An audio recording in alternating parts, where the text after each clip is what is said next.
খাগড়াছড়িতে শুনলাম, দেখলাম যে 146 ধারা জারি হয়েছে। কিছু লোকেরা তাদেরকে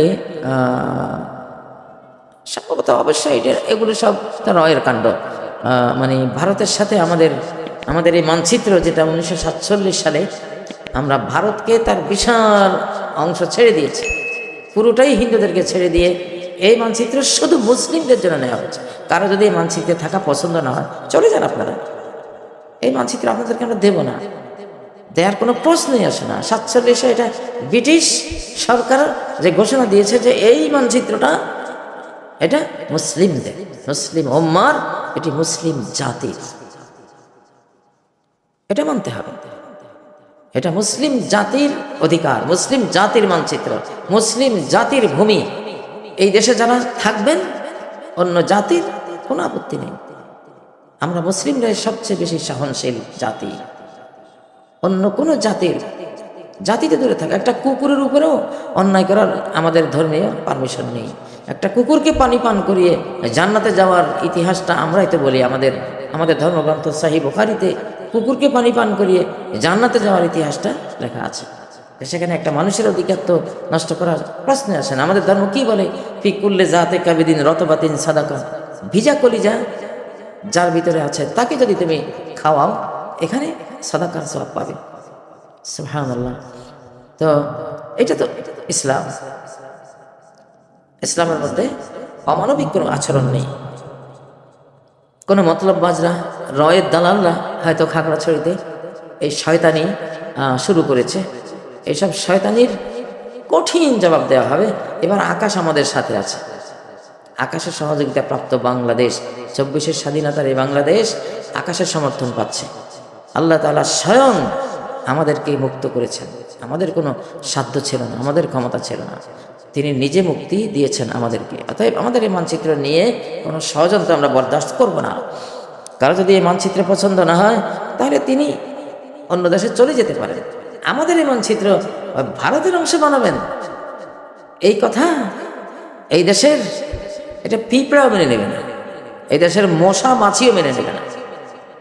পুরা জাতির উপরে ইনশাল্লাহ সর্বশক্তি নিয়ে ঝাঁপিয়ে পড়বে কেউ যদি এই জাতীয় চক্রান্ত ষড়যন্ত্র, এই দেশের সুছাগ্র মেদিনী সুছাগ্র মাটি নিয়ে এরকম কোনো চক্রান্ত করে।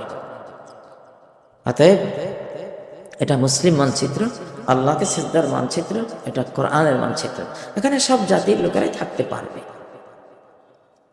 তাদের জাতীয় সত্তা নিয়ে, তাদের কৃষ্টি কালচার নিয়ে তারা থাকতে পারবে, মুসলিমদের অধিকার মেনে নিয়ে তারা থাকবে। এটা হলো এই মানচিত্রের বৈশিষ্ট্য। তো এখানে বাংলাদেশ সরকারকে আমি বলবো, এই সব বিষয়ে সামান্যতম কোনো অনুকম্পা দেখাবার কোনো সুযোগ নেই। আমাদের বাংলাদেশ নিয়ে গ্লোবাল ষড়যন্ত্র আছে, আমরা জানি, আমাদের জানার আওতায় এটা আছে। কারা কারা ষড়যন্ত্র করছেন এটা আল্লাহ জানেন, আল্লাহ আমাদেরকে জানান, আমরা জানি। কিন্তু সময়টা হয়েছে আমাদের, এটা এখন বাংলাদেশের সৌভাগ্যের সময়, মুসলিম উম্মার সৌভাগ্যের সময়, মুসলিমদের উত্থানের সময়। এটা মুসলিমরা এই 1450 বছরের মধ্যে 1350 বছর বিশ্ব নেতৃত্ব দিয়েছে। 1924 সাল পর্যন্ত বিশ্ব নেতৃত্ব দিয়েছে। তুরস্কের যে বিশাল ইসলামিক সাম্রাজ্য ছিল, সেটা পতন হয়েছে 1924 সালে। আমরা মুসলিমরা 100 বছরের বেশি অবদমিত অবস্থায় থাকবো না, এটা নবীজি বলেই গেছেন। ইন্নাল্লাহ ইয়াবআস লিহাযিহিল উম্মাহ আলা রাসি মিআতি কুল্লি সানা মান ইউজাদ্দিদু লাহা দীনাহা। 100 বছরের মাথায়, প্রতি 100 বছরের মাথায় ইসলামকে একেবারে রিনিউ করে, নবায়ন করে, একবারে তরতাজা টাকশাল থেকে টাটকা নোট যেমন বের হয়, গোটা উম্মাকে রিফাইন করে নবতর উজ্জীবনী শক্তিতে উজ্জীবিত করে 100 বছর পার হওয়ার সাথে সাথে আবার নিয়ে আসা, সেটা হয়েছে। আমরা 1350 বছর বিশ্বকে নেতৃত্ব দিয়েছি, বিশ্বকে শিখিয়েছি। আজকে যত জ্ঞান বিজ্ঞান, আজকে যে রাষ্ট্রনীতি, অর্থনীতি, সমাজনীতি, আজকে যত মানবাধিকার, যত কিছুই আছে পৃথিবীতে, আমাদেরই রেখে যাওয়া জিনিস। আমাদের পতন হয়েছে, তবে আমাদের পতন 1 শতাব্দীর বেশি টিকবে না। সারা বিশ্বের বিজাতিরা ষড়যন্ত্র করে আমাদের পতন ঘটিয়েছিল। আমরাও তখন আমাদের আমাদের কালচারাল, আমাদের বিশ্বাসগত দুর্বলতার কারণে তাদের চক্রান্তের শিকার হয়েছে। কিন্তু সেটা 100 বছরের বেশি স্থায়ী হবে না। আলহামদুলিল্লাহ 1924 থেকে 2024 পার হয়েছে। এর ভিতরেই জাতি জেগে গেছে, সারা বিশ্বের মধ্যে মুসলিম জাগরণ শুরু হয়েছে। এখন আমাদের জাগরণের মুহূর্ত, এখন আমাদের অধিকার ফেরত নেওয়ার মুহূর্ত। আমাদের থেকে কেউ আমাদের কোনো অধিকার হরণ করবে সেই মুহূর্ত এখন নেই, সে সময় এখন নেই, সে সময় গত হয়ে গেছে। পৃথিবীর পরিস্থিতি, বাংলাদেশের পরিস্থিতি গভীরভাবে পর্যালোচনা করলে এটা আপনারা বুঝবেন। তো সেজন্য আমাদের এখন হারাবার সময় নেই। আমাদের কোনো কিছু আমরা জালিমদের কাছে অর্পণ করব সেই সময় এখন আর নেই, বরং আমরা যা হারিয়েছি তা এখন আবার ফেরত নেব ইনশাআল্লাহ। তো সেজন্যই যারা বাংলাদেশ নিয়ে অনেক অনেক মিথ্যা স্বপ্ন দেখেন, দিবা স্বপ্ন দেখেন, ভুল স্বপ্ন দেখেন, শয়তানি স্বপ্ন দেখেন, আপনাদের এই স্বপ্নগুলো বাস্তবায়ন হবে না ইনশাআল্লাহ। এসব স্লোগান, এসব ষড়যন্ত্র এখন কার্যকর হবে না, বরং এর পরিণতিতে নিজেরাই নিজেদেরটা হারাবেন ইনশাআল্লাহ। তো বাংলাদেশ সরকারকে বলবো একেবারে শক্ত হাতে সব চক্রান্তকে যাতে তারা রুখে দেন। আমরা আছি, বাংলাদেশের প্রতিটি নাগরিককে নিয়ে, স্বয়ং রব্বুল আলামিনকে সাথে নিয়ে আমরা সরকারের সাথে আছি ইনশাআল্লাহ। এদেশের স্বাধীনতা, সার্বভৌমত্ব, এদেশের নিরাপত্তা রক্ষার জন্য যা কিছু করা লাগে তা কিছু করতে আমরা অতন্দ্র প্রহরীর ভূমিকা আছে ইনশাআল্লাহ।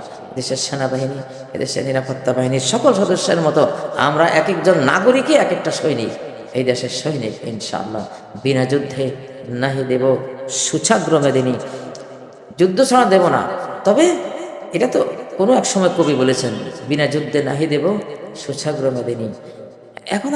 এখন আর যুদ্ধ করবো অথচ আমাদের মেদিনী, আমাদের ভূমি নিয়ে যাবে, এই শতাব্দী সেই শতাব্দী না ইনশাআল্লাহ। এই শতাব্দী আমাদের অর্জনের শতাব্দী।